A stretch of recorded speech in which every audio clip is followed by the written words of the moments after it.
Sebelum berangkat umroh tentu kita harus membuat persiapan untuk umroh supaya ibadah yang kita kerjakan nanti di tanah suci bisa maksimal. Ada beberapa tips persiapan untuk umroh yang akan dibahas dalam artikel ini meliputi tips persiapan untuk umroh. Persiapan ruhani. 1. Kita harus meluruskan niat semata-mata beribadah karena menyambut seruan Allah Ta'ala. Niat akan menentukan amal yang akan dikerjakan, dengan lurusnya niat semoga akan membantu dalam mengerjakan umroh yang kita kerjakan dengan sempurna. 2. Bertaubat atas semua kesalahan yang pernah dikerjakan. Kita tentu saja sulit mengingat-ingat hal yang sudah dilakukan di masa lalu apakah menyakiti orang atau tidak, oleh karena itu lebih baik bila sebelum berangkat umroh kita meminta maaf terutama kepada ayah, ibu, keluarga dan tetangga dekat. 3.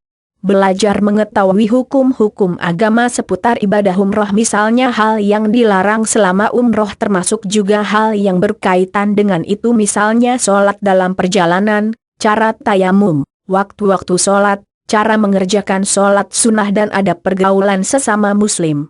4. Melunasi hutang, mengembalikan barang titipan termasuk juga mencari sumber dana yang halal yang akan digunakan untuk biaya umroh.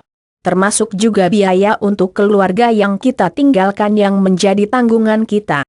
5.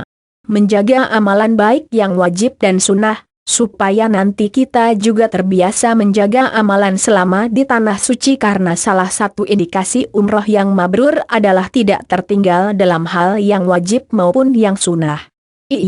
Persiapan fisik. Ibadah umroh termasuk ibadah yang tidak ringan terutama bagi orang yang lanjut usia. Sebagaimana diketahui kebanyakan jamaah haji dan umroh adalah orang-orang dengan usia 60 tahun ke atas. Hanya sebagian kecil yang berusia 50 tahun ke bawah. Oleh karena ada beberapa persiapan yang dilakukan berkenaan dengan persiapan fisik. 1. Lari-lari kecil, jalan kaki atau melakukan aktivitas olahraga lainnya setiap pagi untuk melatih kebugaran badan. 2.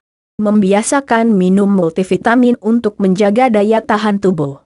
Biasanya tubuh membutuhkan multivitamin untuk menjaga tetap bugar dan sehat selama melakukan aktivitas yang membutuhkan energi yang banyak. 3. Terutama bagi kalangan muda usia 50 tahun ke bawah yang tentu mempunyai fisik yang lebih baik daripada yang usia lanjut, ada baiknya juga untuk membantu teman-teman yang telah lanjut usia dalam beribadah umroh. Banyak di antara jamaah yang selain sudah lanjut usia juga memiliki keterbatasan pengetahuan, misalnya tidak bisa menggunakan lift DLL. Semoga dengan membantu mereka akan membantu kesempurnaan ibadah umroh kita. 4. Bila perlu bisa konsultasi ke dokter untuk mendapatkan arahan kesehatan yang lebih sesuai untuk kondisi kita, termasuk obat-obatan yang perlu dibawa ke tanah suci. Semoga dengan tips persiapan umroh di atas, akan membantu kita memaksimalkan ibadah di tanah suci dengan lebih baik. Incoming search terms, persiapan sebelum umroh, tips pergi umroh, persiapan untuk menjalankan ibadah umroh, tips ibadah umroh, tips sebelum berangkat umroh, tips umrah, persiapan untuk pergi umroh, tips menjalankan ibadah umroh, kiat umroh, tips sebelum umroh.